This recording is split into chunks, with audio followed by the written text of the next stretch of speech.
So yeah, welcome Hyperion and Fluffy to the Kamikai Lounge to talk about the Phoenix blockchain today. We're happy to have you. The format of the AMA will be as usual in Kamikai. I'll ask you guys to introduce yourselves and tell us a little bit about the team and everything. And then it would be great if you could give a little bit of an overview of the project. And then I'll shoot questions at you for a bit. And then at the end, we'll open up to take questions from the chat.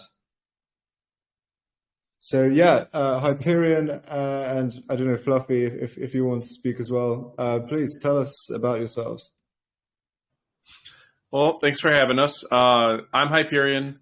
I've been with Phoenix since its inception in November 12th, 2021. But before that, the reason Phoenix even came to existence was because of two Ethereum tokens, Golden Ratio Token GRT and CPHX, Crypto Phoenix. So both of those communities, unfortunately, got destroyed by the Ethereum gas fees, as some still are struggling with that even after the proof of stake. But at the time, it was pretty hectic. So we came together, we created a blockchain, an EVM compatible blockchain. So your Ethereum address does also carry over to Phoenix. You would just have to add our custom network information to view your Phoenix holdings or use our Explorer. So the whole point of our project was to combat those crazy gas fees. And we've been doing everything we can to try to spread the word and also help developers and other communities come on to have something that's negligible in cost compared to Ethereum. And even with that in mind, for our future forks or halvenings, we still continue to watch. So if we ever do hit something like an Ethereum price, we want to keep it so that deploying contracts, deploying tokens, creating and onboarding communities will be fractions of a dollar at most. We don't want the barrier to entry that unfortunately hits projects like Ethereum. Now, that was the whole, I guess, where we came from. The differences from Phoenix and something like an Ethereum would be that we also tried to create an all-in-one solution. Phoenix has already launched its own DEX, but we have plans to launch an IPFS system that will go in tandem with an NFT marketplace with a unique feature, a watermark feature. So that will help retain ownership for the artists, for the community members, and it will verify the NFT for those communities. Because the only way to get rid of something like the watermark feature would be to go through our IPFS and submit all the proper documentation there in order for it to get for it to show that that is your original piece. So that is kind of the biggest thing that we are working towards. We have a node network that supports our IPFS. Nodes being the ones that secure the network, that verify transactions. We have about 200 current nodes that verify, and also every block they receive one Phoenix for verifying whichever node holder gets that. And part of the requirements for node holders is to have a 2 terabyte storage minimum, which gets clustered into an IPFS. I'm throwing a lot out there. There's just a lot in the environment, so please ask questions. I know that IPFS, for instance, that's a interplanetary file system. That's where you would actually have your photo, your media file, whatever it is that you're putting onto the blockchain, your NFT collection, that would reside there, and the blockchain pulls from the IPFS and shows, oh yeah, this is what it looks like. It's a cat or whatever you made that is your collection, right? So that is the big difference between Phoenix, the very, very low gas fees, but also the all-in-one solution that we're working towards. So the IPFS stuff is super interesting because for those people who don't know, most NFTs aren't stored on IPFS. They rely on more centralized servers. So if OpenSea don't like you for some reason, they can change what your NFT looks like. So it's quite interesting that you have this sort of focus on, I suppose, decentralization. So I was wondering, from a technological perspective, then, if you could tell us a little bit more about how the actual blockchain infrastructure of the Phoenix blockchain works. You say you have 200 validators. Was it 200 validators?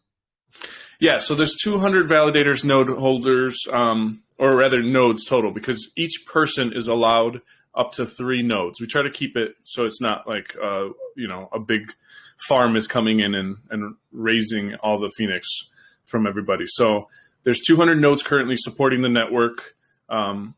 What that means is they have a data center rental, and it could be the ones that we recommend are Joe's Data Center. There's Hostnock. There's No6. There's a bunch of reputable data centers that you can rent from. You rent a server that has a minimum requirement of 2 terabytes and 16 gigs of RAM.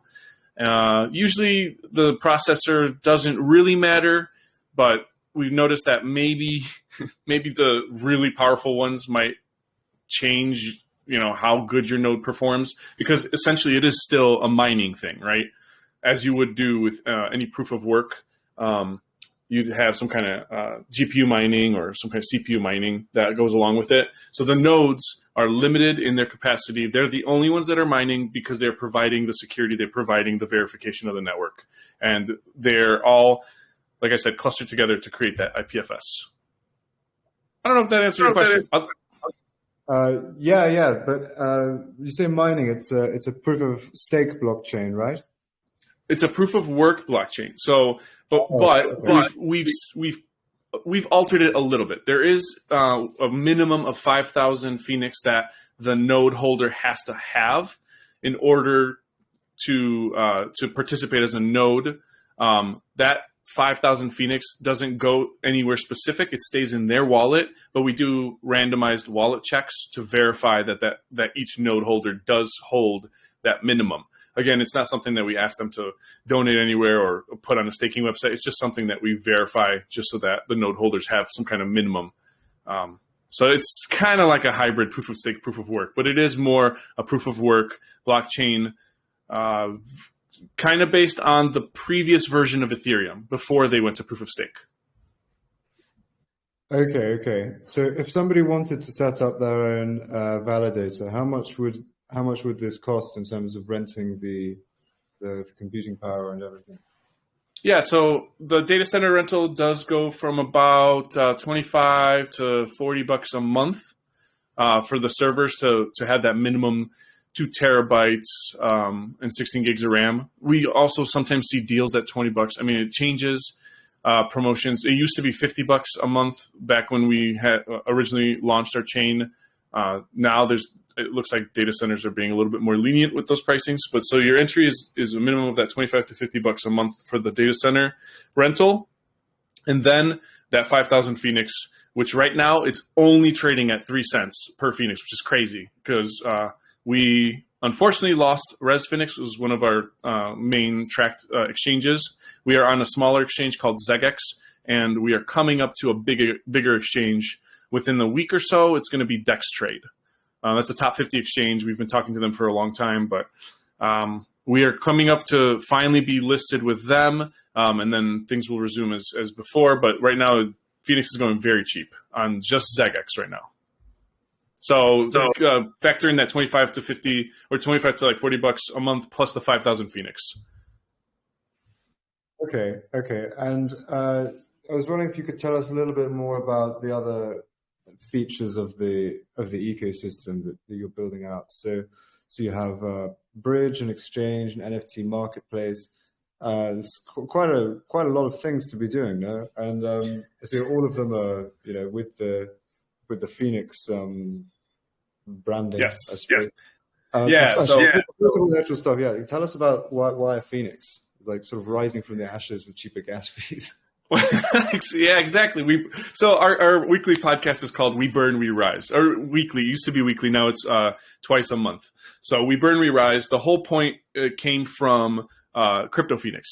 Crypto Phoenix, unfortunately, we still have holders from Crypto Phoenix, and they will be onboarded with our governance token that is on Phoenix blockchain that should be released sometime in the next couple weeks. But it's rising from the ashes, which, unfortunately we had those 2 projects that didn't pan out. We still, that whole community migrated to Phoenix blockchain. And it's just a reminder for us, like, this is where we come from. So We Burn, We Rise. we become that phoenix that rises from the ashes. That's why the phoenix is our logo everywhere. And that is across kind of all the different things that we have. So we have our DEX, which is Fire Swap.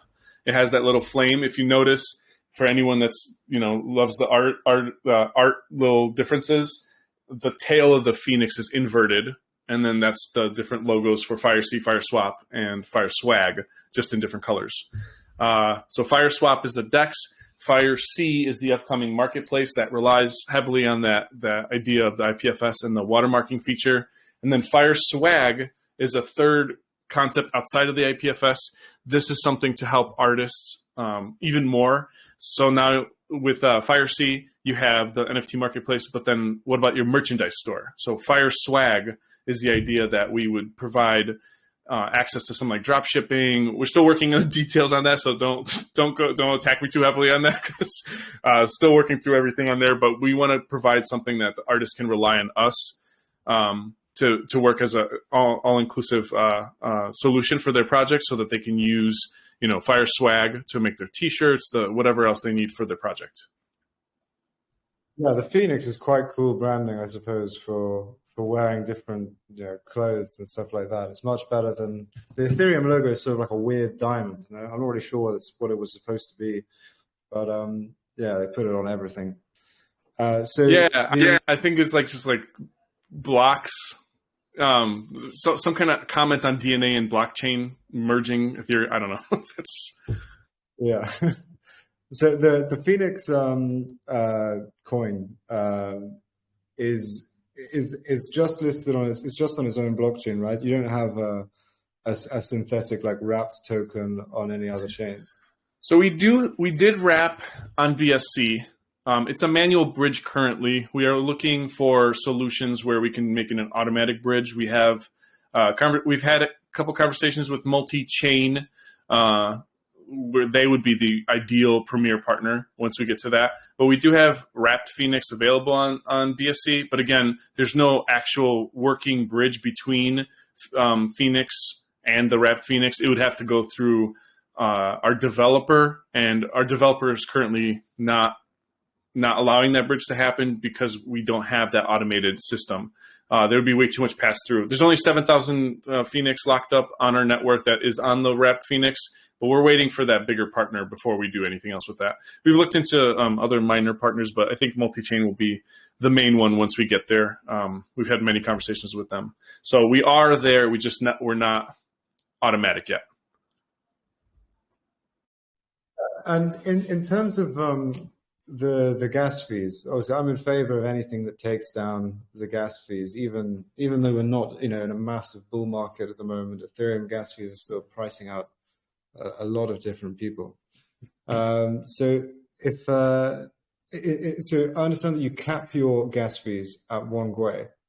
How does this cap work? Would this not just mean that if you had a lot of activity on the blockchain, you have a very long delay or transactions get dropped? So the originally, yes, it was capped at 1 Gwei. We've since added smart math to the contract, so there are fees that do fluctuate when there is higher traffic. So we've moved a little bit forward from that model of just the 1 sec Gwei. It still is about 1.5 to 2 Gwei max, and we're always looking for keeping those fees down. The difference between us and Ethereum is there's not those exorbitant mining rewards. Everyone has that set amount that they're getting for rewards, and then so we're trying to keep the nodes at just that like static amount that they get. Where in Ethereum, before the proof of stake, there was a little bit more reward system. So then there was more bidding on transactions and whatnot. Okay, yeah, that makes sense. I was quite interested. So the idea of you like building out your own ecosystem, I don't know if you describe it as a top-down sort of way, but I suppose you would want to encourage other people, I suppose, to build on Phoenix as well. Have there been many other people building different dApps or tokens on the Phoenix blockchain in addition to those that you guys have been building? Yes, so we have a couple communities that are building interesting things. The main ones, we've had a couple dev bounties. The main ones is CFG Ninja. They created a free locker system on our chain, which is it's in the link tree. If anyone is interested, the main projects are on the link tree that I posted earlier. And we had another dev bounty that a really interesting YouTube pay-per-view through Phoenix and other sub tokens that he's working with. Those are the two kind of things that are being developed sporadically right now. There's other smaller projects that have listed on Phoenix that have been created, but most importantly, we have recently started a partnership with Third Web. If anyone wants to take a look, Fluffy, I believe, put a link a little bit earlier. Third Web is almost like a not, I don't know any code, how do I develop platform. So it teaches you through tutorials and or smart deploy functions. I've done it a couple times. It's almost too simple where it's a little concerning at times how simple it is because, you know, the loss of knowledge that all these developers have had to put in and all this time. But you can do simple things like deploy a token, deploy NFTs, deploy NFT collections, deploy a marketplace through them where you can put NFTs up and tokens and all this other stuff. You can do a GameFi, play to earn games through Third Web, and they've recently partnered with us, and we are one of the EVMs that you can use their platform for. So if anyone is familiar with Alchemy, similar to that, I think Third Web is eventually trying to become basically all of that combined.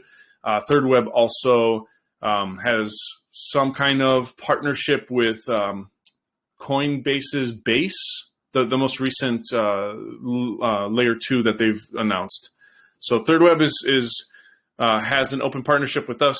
Very easy accessibility for anyone that isn't a developer, and also for those developers that are looking to learn. So we've been onboarding new members and new community and new developers through that, just because, you know, some developers don't know the full capacity of what an NFT staking dApp would look like. And I mean, it's all there. Yeah, it's definitely important to make sure that you can onboard the developers. I think Cardano is written in Haskell, so they haven't been able to get many people on, but all of the people who are doing EVM compatible chains seem to find it much, much easier to onboard people. Like even, I think Avalanche has 3 chains. One of them is not EVM compatible. No one cares about it. The EVM, everyone uses that instead. So I was wondering, like, how do you see Phoenix then in terms of do you view it as a complement to Ethereum, or would you? How do you see it in the sort of terms of market share context? So obviously the goal is to.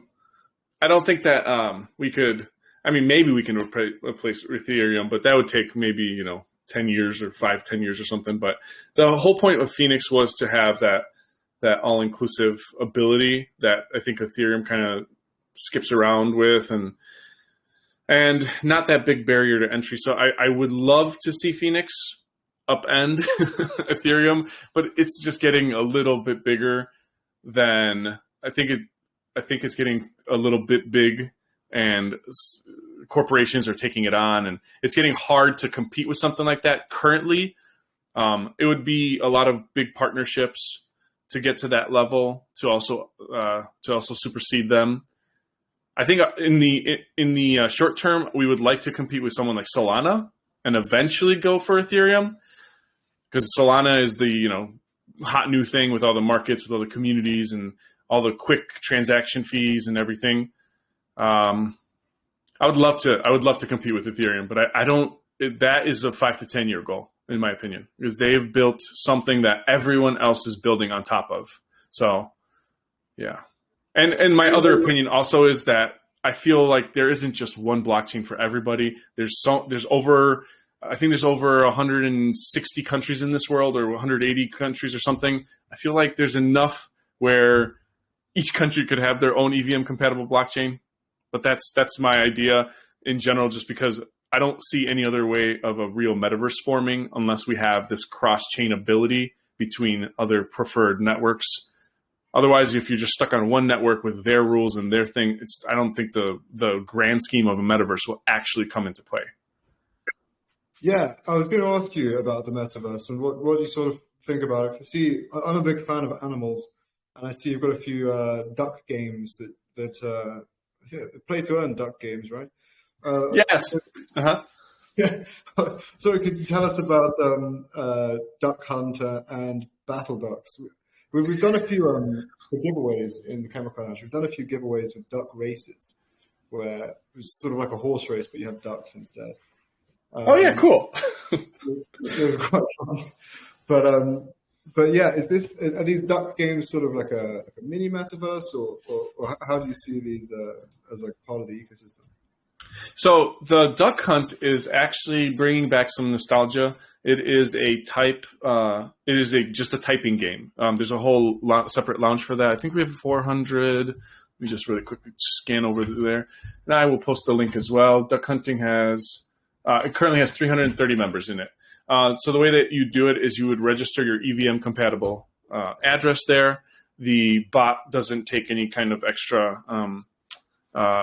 It doesn't need to bind to your MetaMask or anything like that. It just needs the address to know where to send the Phoenix if you hit a duck. Commands are relatively simple. Exclamation shoot, exclamation reload. Every so often you'll get attacked by a goose and you'll lose all your bullets. So it's very much so a nostalgia like text-based game, and it leads up into Battle Ducks eventually. We're not there just yet, but the NFTs that you every so often hit in Duck Hunt or in Airdrop Bot, which is another thing that we have, you get random free NFTs of ducks. Some of them have Superman logos on them, and they look like. Let me see if I can get some of into the chat a little bit later. But yeah, so there's eventually go into a Meta Ducks fighting game. Oh, sorry to interrupt. I was just going to say, how do you avoid being attacked by a goose? Do you just have to shoot the goose? No. So it's all everything's RNG in Duck Hunt. So when you do exclamation shoot, you have a chance at hitting a duck or missing a duck and losing a bullet, or it will prompt you saying, hey, you tried to shoot at a goose, it attacked you, you lost your bullets.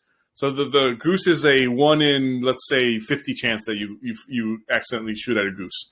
You can't avoid the goose. The goose will take your bullets. So you just got to fight him again. Yeah, it's kind of a fun, silly thing. There's a separate bot-based currency there. It doesn't consume any Phoenix in the mini game. So you get a certain amount of bot currency. You get more currency every single time you shoot a goose. Or not a goose, you can't shoot a goose. Every single time you shoot a duck, you get a little bit more currency and you get a slight amount of Phoenix. But the bot currency is just a free currency that just rotates with the bot. It just keeps track, like, hey, you can buy more bullets, you can upgrade your gun to make it better chances of hitting things, and then you can buy other stuff. Okay, and how do you play these games from within Telegram? Do you connect a wallet or just your address?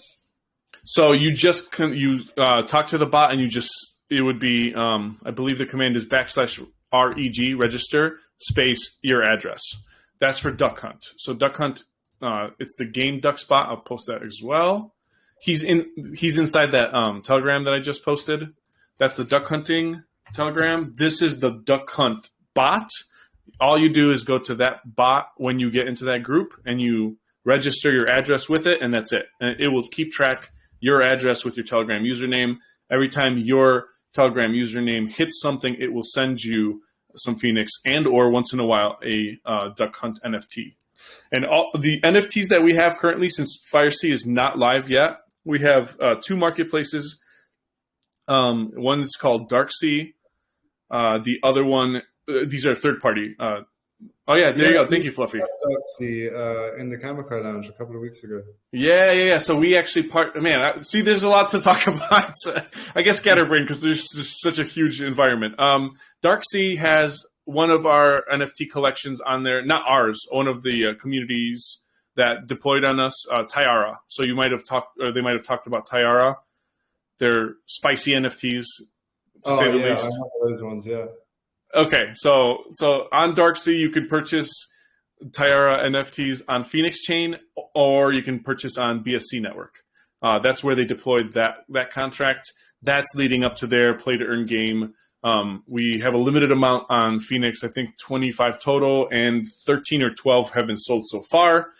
It's 1,000 Phoenix for each Tyara NFT, which at about 3 cents, that's about $30 to get the Tyara NFTs. And that will lead to their play to earn game that's going to be cross chain. But that's one of the partners that we have for the marketplace is Darksea. We have Zagex, which is not only our exchange where you can pick up Phoenix, but they also have an auction style, like an auction house tab, so you can trade your Phoenix NFTs for actually anything that's listed on Zagex. So other coins. You don't have to get Phoenix. We would love for you to get Phoenix, but you can go anywhere. You can get Doge if you want, if that's what you want to put on for your bid, and Bitcoin, whatever you're looking for. Okay. and Battle Ducks as well. That's the concept that's not done yet. That's going to be the metaverse game. So all of these Duck Hunt NFTs that you're getting, like the pumpkin head that Fluffy just posted, that will eventually have it already has some pre-allocated stats to it, and then those stats will then transfer into the Battle Ducks eventually. Okay. So at the moment, the Phoenix is listed on 2 different exchanges, right? So we were on a second exchange, ResPhoenix. That one closed shop with the bear market shenanigans, whatever's happening. DexTrade is coming in the next week or so. We're finishing up integration with their developers, and then we will be listed. DexTrade, that's going to be very soon. But currently we're on Zagex, which is a non-CMC CG tracked exchange. You can look it up on CoinGecko or Nomics. I will forward that as well. I got so much to forward. Let's see. And Zagex is nice because it has 4 different pairs and very, very low fees. I mean, I use it all the time. They also have a nice fauceting system. So there's Zagex, there's FireSwap, DexTrade coming soon. Excellent. I have to check it out. Is there anything else you particularly like to add before we jump into questions from the chat? Yeah, so we talked about so there's an airdrop bot. It depends on the lounge or depends on the Telegram group if they're interested. We bring in the airdrop bot. Anyone that converses has a chance of getting some Phoenix. I don't think we have it. We haven't put it together here. Anyway, that's an option. It's free. And it helps onboard users to our chain, so it's a win-win for us. It's a free form of marketing, and then for the lounge, every so often you see members getting NFTs and some small parts of Phoenix, so it kind of makes it a little bit exciting to just chat away in the channel. You can't just spam hi, by the way. It has a minimum character, so it's not rewarding people that are just spamming the whole time. There's that. We talked about Third Web. And most importantly, right now, while we are heading towards DexTrade, I do want to put one more thing, and then I'll stop spamming this chat with different stuff about Phoenix. We have a sweep widget giveaway happening right now. So anyone that goes through that, they just have to join a couple different social media things, like follow our Telegram, or go into our Telegram, follow our Twitter, maybe join the Discord, other stuff like that. And there's 5,000 Phoenix up for grabs, as well as one winner of 50 USDT. Not USDC. I know that's a point of contention lately. Yeah, well, I think they're back to peg now. But yeah, weird weekend. Oh, what a weird man. You would think the 2 stable coins, USDT, USDC, you're like, oh, no problem. I can always put my money in there if Bitcoin is tanking. No. Stay. Yeah, it was super weird as well to see like DAI, Frax, and MIM all just following USDC exactly. Yeah, and then Coinbase blocking USDC for a bit, and just it's been rough. Yeah, it's a bit weird, but Yeah, it should all be fine now. Well, I don't know. I think we'll see next week a few more bank runs should be. Yeah, well, so it's just an interesting comment. Today, you see all the banks are down, but the crypto is just going crazy now because people are exiting banks now. Yeah, yeah, but only keep the money in a bank that you want to lose, or that you're comfortable with losing, not that you want to lose. Yeah, I think that, and that goes across, I guess, anything, right? Like, don't forget any exchange that you hold anything on that's not really yours. So always remember to withdraw whatever you have wherever. You never know. Binance tomorrow could close its doors to wherever your governance is, and then whoopsie. Yeah, yeah. So I suppose, yeah. Speaking of like self custody and decentralization and this sort of stuff, I was wondering what the token allocations are like for Phoenix. So, how did it start off initially, and sort of what does it look like now? Yeah, so it's always been a community-run blockchain. What that means is everyone from CPHX and GRT, and it was all across any of our socials that we had free reign to become a node holder from the very beginning. And it's just been fair mining through the node holding system. And currently continuing that way, we're going to hit another halvening down to half a Phoenix per block in about something like 90, 95 days. Our halvenings are only 2 million blocks, so they tend to happen within 9, 10 months. And at one point or another, when Phoenix gets down to less than 0.125 per block, we might make the decision to switch over proof of stake and just keep it. We don't know. That's something that, so that actually leads into the whole point of our community, which is the GRT and the CPHX communities that followed to Phoenix. They will have something called GPHX, which is the combined GRT and CPHX to create a governance token on our chain. That governance token will be dropped to those that currently hold CPHX or GRT from Ethereum. GRT had to be whitelisted, however, because there was a little bit of shenanigans towards the end. So it's only the whitelisted GRT people and then all the CPHX holders. And they will be what we look to for any major decisions on chain. So our whole thing is we are the heads of Phoenix currently. We do it volunteer based. We don't get paid anything. We have a dev wallet that was also mining as well, and we're using that to bolster the liquidity for GPHX. But eventually, we kind of want the community to have the say. We don't want to continue to be the heads of this. This is just, we're helping it get off the ground, and after that, the governance token takes over. Yeah. So all right, let's hop into the chat then for questions. So we've got a question from Social Savvy. What are the advantages of Phoenix over Sol, Near, and other EVM blockchains? Yeah, so like I was mentioning, it's the all-inclusivity, the ability to speak to any of us, the community-run aspect, and the low fees. Obviously, something like Solana, I mean, those are low fees. BSC, same thing. At the end of the day, it's just consistency of network and scalability.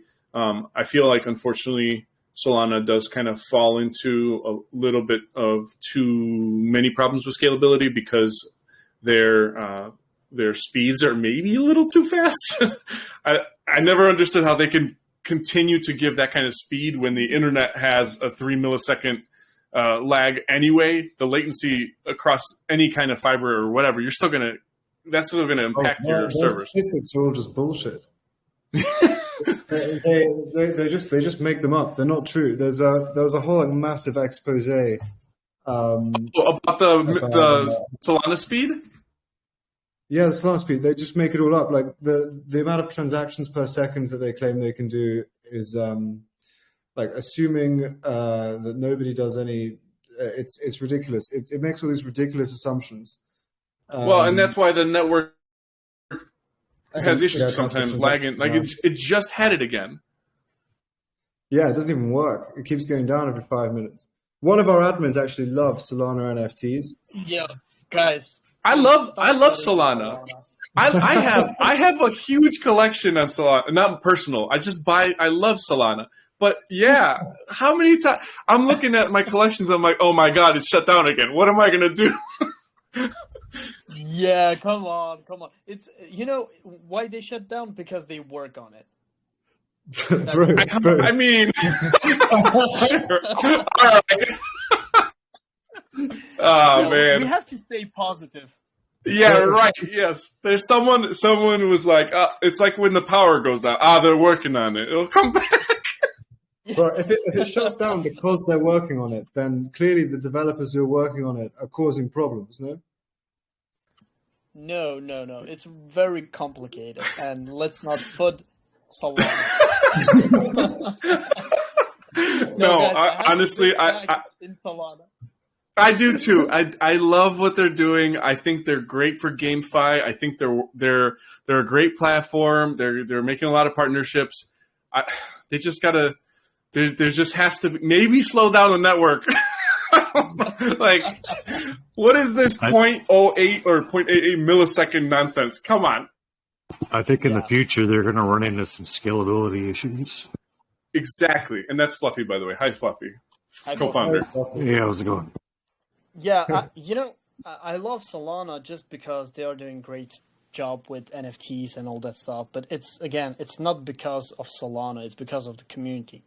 So it's yep.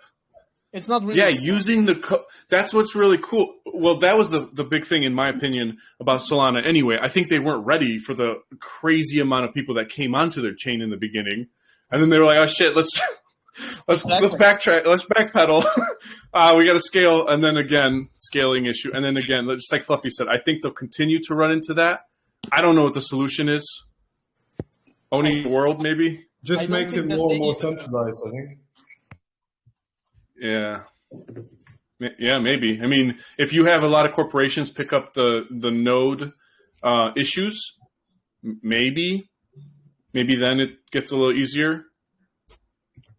We've got quite a few questions racking up now, so we'll try and get through a bit of a less tangential manner.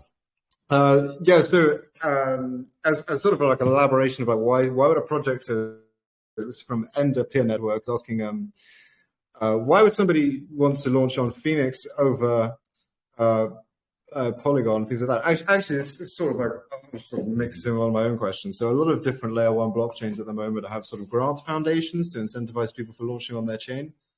I was wondering, is this the sort of thing that you might try to do to entice developers? So yes, that is a great point. We've thought about it. We definitely want to bring more projects on and create some kind of. So we have a developer wallet right now, but the big thing that we're going to use that for is just the liquidity to back the governance token. But after that, yes, we will be focusing on how to help projects onboard, whether it's through some amount of Phoenix, whether it's help with the integrations with something like Third Web or more documentation. Polygon. Yeah, it's cool. I don't know. I'm hoping that they also fix their quirks, but I think the world has room for many, many chains. We're small guys compared to Polygon. They have the big partnerships. That's what we're looking for too eventually.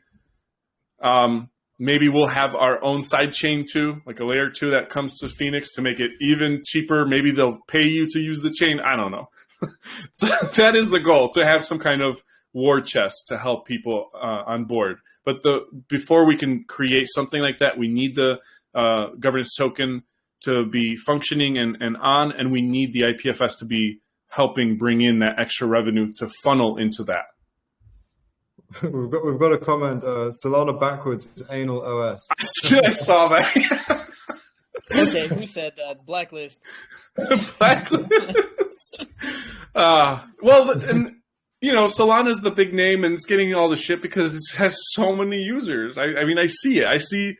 And unfortunately, also with that the quote unquote doxed communities that rug in a week because they promised too much and they didn't deliver anything. And that's kind of what we as a blockchain are looking at that and being like, well, we don't want to promise too much and under deliver, so we are taking things a step at a time. Yeah. We do have a quick question. If you could just like elaborate on the IPOS, and somebody's written Pinata IPOS. I don't know if that's just an autocorrect. Yeah, so Pinata is a third-party IPFS, and a lot of Ethereum users will put their data on Pinata, and then OpenSea will pull from that, for instance.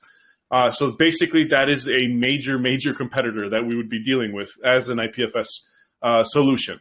And again, an IPFS solution is just a fun word for storage. So you're storing your thing that is pulling so that the blockchain shows the picture, the media, the video, whatever it is. Interplanetary file system. Yes. The metadata, Elon Musk's. Right? The meta. Well, the metadata will stay also on the blockchain. It kind of the file itself. The way it works is, so if I deploy an image to, say, Pinata or another IPFS solution, that image will generate a link. I can then take that link and put it in a JSON file along with traits and other things like that. And then that also gets uploaded to an IPFS system like Pinata. And that would also generate a link. Now that link to that JSON file is what's actually minted with an NFT, and that pulls the image that's stored on that IPFS system as well, along with the traits for the metadata, etc. So it basically means that if you have an NFT on the FireSea NFT marketplace, nobody can tamper with it. It's completely immutable. That's why the watermarking feature is important. Yeah, the major difference between us is like if you don't own the rights to it, you get a watermarked image of it, versus if you own the rights to it, there's no watermark feature. So right now there's nothing stopping me from going to like Bored Apes collection and right clicking and saving all of their images and uploading them as my own. And then minting out the same collection, but from a different contract.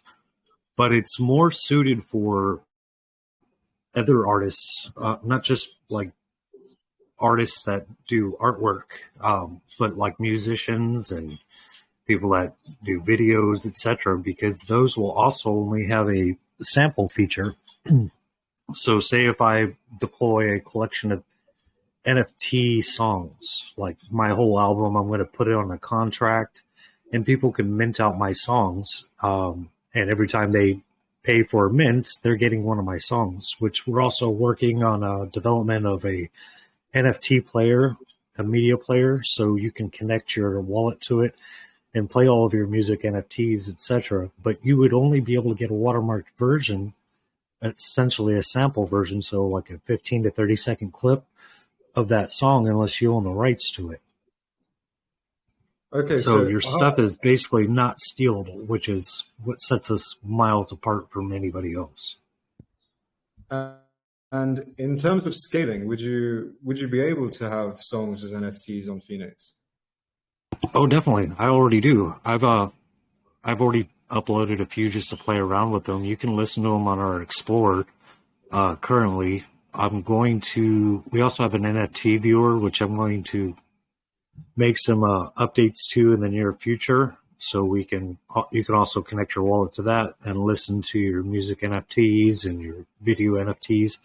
In fact, I think I have a full scale actual MP4, which is a music video that I uploaded and put on our as an NFT just to see if it was lag or anything like that.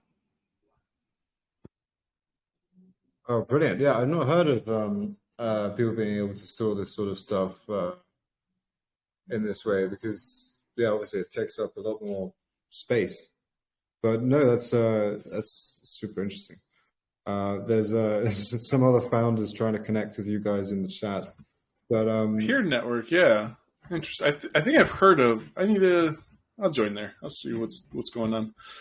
Excellent. Yeah, this is the nepotism hub in Kamikai Land. That's great. And okay, Ghost is asking if we get exclusive access. Bro, what do you want exclusive access for? Well, if we create our own collection or whatever. It's permissionless, right? Anybody can launch their own NFTs on FireSea. Yeah, but Correct. to store it. Well, FireSea's not live yet, but yes, I mean you could just use Third Web right now as long as you connect to our custom network and then have at least 0.001 Phoenix. I mean I don't even know what that's like. 1/1000th of a penny. As long as you have that currently, then yeah, you can deploy your own NFT collection. And Third Web actually somehow has an IPFS solution in there. I don't really understand all the specifics there. They're very they got a broad solution. Okay, I think that's all for today. Unless you guys want to particularly add anything else. Just the sweep widget. Make sure to sign up for that. We have another NFT partner coming up very soon as well. So we're going to utilize our third party as much as we can until we get our main products launched. But I mean, we've been here since November 12th, 2021, and we're chugging along. So we also have all this other stuff like foundation paperwork in Netherlands, all the other stuff that's already finished. It's just waiting on the IPFS watermark for that ultimate. Can I ask a few questions? Launch. So sorry, I would like to ask a few questions. I don't know if you've asked it already. Where's the team from? We are from all over. A couple of us are from the U.S. A couple of us are. Okay, we're from the U.S. I'm from Texas. It's different. Yeah, he's right. The Netherlands, we have, Malaysia, UK. We got UK, yeah. Okay, and what about the team? France. How many members do you have in the team? Approximately, at least. Well, our panel, which is the current volunteer governors, I guess you want to call them, that consists of about 12. And we just have votes on different things that are important. We didn't have a vote on whether or not I can do an AMA. They just let me. But so there's 12 in there. But then outside of that, we have something like 50 contributors that we've partnered with and or have helped in some capacity with the chain or development. And yeah, it's quite a big project. Okay, great. I'm asking this because most of the people, they would like to ask it. So eventually, yeah, there we go. Yeah, absolutely. And yeah, we're always on in Phoenix Blockchain, the main group. We have a bi-monthly meeting. The next one's going to be this Saturday, and that's going to be when the next NFT exchange partner is going to be announced, as well as hopefully DexTrade will be launched. It's on their timetable. Well, I don't know, but yeah, I think that'll be huge. Hopefully, NFA.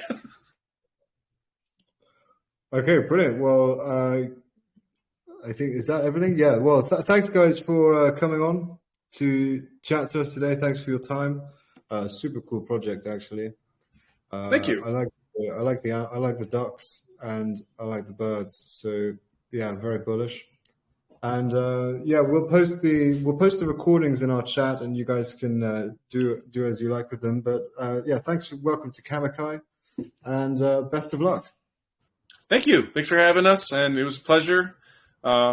We hope to keep in contact, and I will let you know as soon as I get stuff posted to our socials. Absolutely. Let's do it. All right. Thank see you you. guys. Great. Bye-bye. See ya. Thank you.